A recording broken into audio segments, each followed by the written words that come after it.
But you transcended really, really quickly. So I remember this thing, like, I hate to keep going back, but it's like you was wearing Vans, the disc, using the disc, screw and all that. Yeah. And then you would seem like you just like, so photography, high fashion, tattoos. I probably didn't say it in the right order, but you know what I mean? Yeah. Like I you know was what you mean. getting tattoos at like 17. Well, I feel like too, 18. like I feel like I'm a real like internet baby. Like I was so tapped in with the internet, like before I was barbering, and so I feel like a lot of that stuff that I was into or wanted to get into or whatever, be a part of, I wasn't able to do because I had no money. So then once I was in the barbering and that's what I'm saying. I seen it because I was able to get explained in that way. I was like, oh yeah. Yep. This is what I need to do because then, boom, I can do everything that I want to do and need to do for myself. In that sense.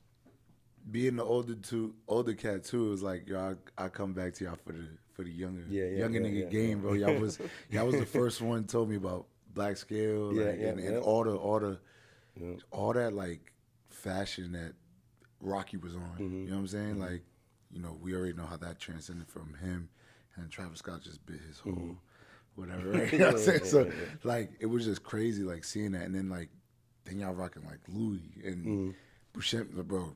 Buscemi, you put me onto that. I was like, what is this? He's like, yo, if you're not on these, bro, you lacking weak. And I was like, dang, bro. Like I watched all that, and then it launched to like. I would say also to top on that, the person that I am, I feel like I'm a very like, I want to be original, and so what attracted me to a lot of that stuff too is a lot of the times, these items or whatever, this hype stuff, it's usually trickled down to like, we're late by the time that we get it, the general public, right? Right. And so I've always been like interested in just the new exclusive, this and that. So I feel like that's why, I'm like, oh wait, I realized that jacket is the same one that's in H&M or Zara, like, couple months, a year down the line. It's just now trickled down to that fashion sense or this and that. It's late on the trend, stuff like that. So that stuff has always interested me, just having that. Do you think it's changed too now that you can buy everything on like these apps or just have everything sent to the house? Like there's no searching anymore. Yeah, there's no work having to be done. That is very interesting because I feel like it promotes a lot of gimmicky clothes like Fashion Nova, Shein, Pretty Little Doll Things. Skills, Pretty Little Things, all that little stuff. Like a lot of that is rips from the higher up. Yeah, and it's actually terrible. Like. I think that stuff is terrible. Do you think stylists are becoming an obsolete thing because of how accessible everything is? No. Okay. I say that just because I have this saying that I like that's you can buy all the fashion in the world, you can't buy style. Right. So in that sense, yes, but I feel like it gives the facade that you know what you're doing. Yeah. Right. That's what I would say. You think you're a stylist.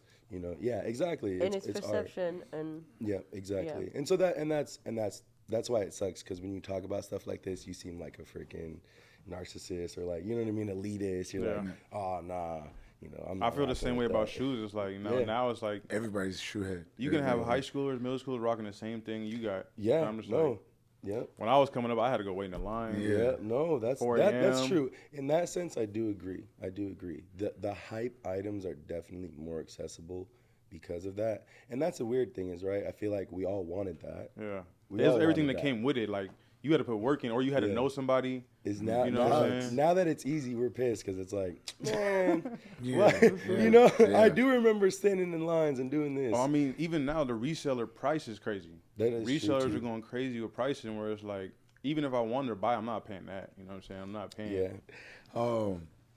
LG. Oh, yeah, the Lord's Garments. That was the first clothing line. Yep, that was the first one. I actually just found one of your shirts. I was playing out some shit. I was going to pop out with it. No, it's hella funny because I to this day, people are like, yo, I still got this. I'll be watching people's stories and like randomly the beanie will pop up.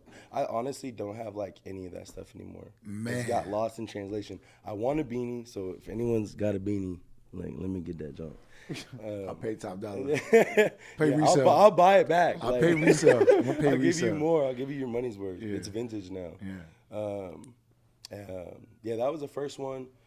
That was the first endeavor, and that was, I feel like, a realization of like, I'm not ready for this, to be honest. Really? Okay, Yeah. okay. So I didn't even know Too that. soon or Well, too? one, I just was too young. I like in the sense of because, like I said, too. How old are you? Do you remember the year? Around- I mean, 19, 20 years. This is early. I was gonna say. I mean, even then, I think I was still 17, 18 because this. So actually, What?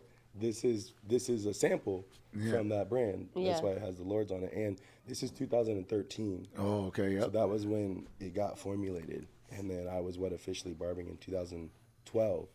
So that's why I say that I just started touching money and was like, oh, I want to do the clothes now. Yeah. Didn't get an LLC, didn't do anything in the proper way to do the business. It just didn't work out how it should, and I feel like that's why. Was just so young, didn't have an infrastructure, an actual ideology of how the brand was going to be, how it was going to grow. It was just, let's just drop clothes. You know?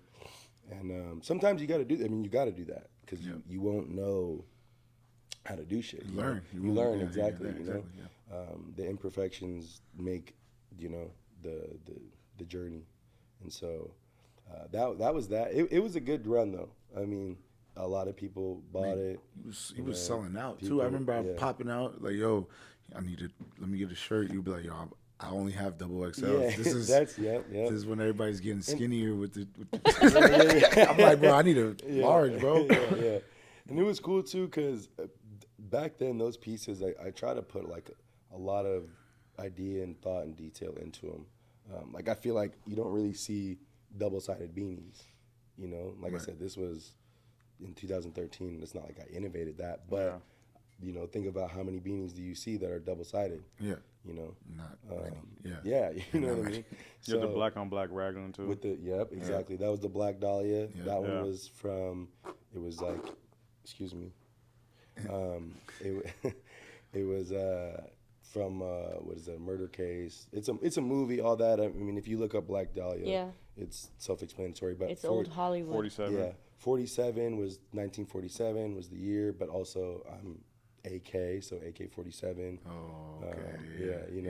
The black on black for the Black Dahlia. Like, that's the thing. Back then, I've always wanted to do cut and sewn items, which, are like, put the pocket here, do this, do that, rather than just print on clothing. So I've always tried to do things when I couldn't do cut and sew to, like, there's this, there's that, like one of my newer shirts, it says it's this, everybody's nobody, but it's on a pocket tee.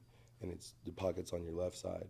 So I actually sewed, or I embroidered the pocket shut with the embroidery because it's supposed to implement like the pockets closed. It's over your heart, so I can't do these cut and sew things, but I can at least implement feeling into them because that's what I feel like cut and sew is. You're trying to create this garment and feel emotion, express that feeling. So I try to do stuff like that where you're like, once because you see it and it's a pocket tee and you can't see it because technically it's not like it's flush shut.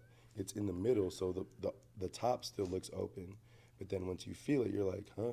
So I feel like if I don't explain it, sometimes people would be like, why did I get a bad shirt? Yeah, exactly.